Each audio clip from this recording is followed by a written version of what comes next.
apple after apple after apple.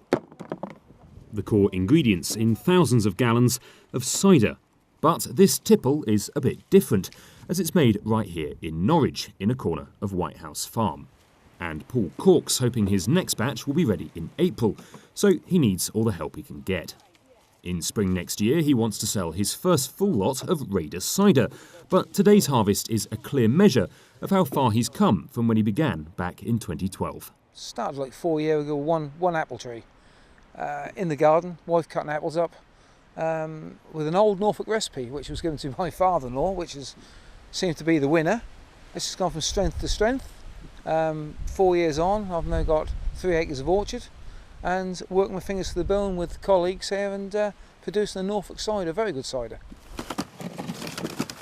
The whole process happens on site, so once the apples of all varieties are picked, they make the short journey to this shed.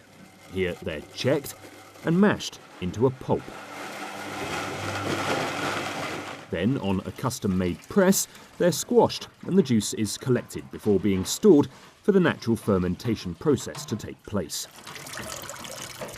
As for the name Raider, it all goes back to Horsham St Faith's, where Paul lives, and a tribute to some of the heroes of World War II.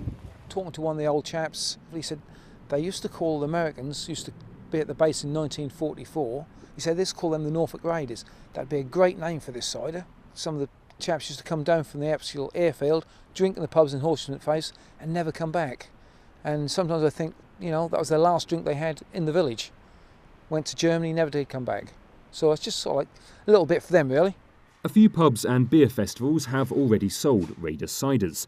At the moment it comes as Original, Wingman or Dolly Pink, which has raspberries added to it.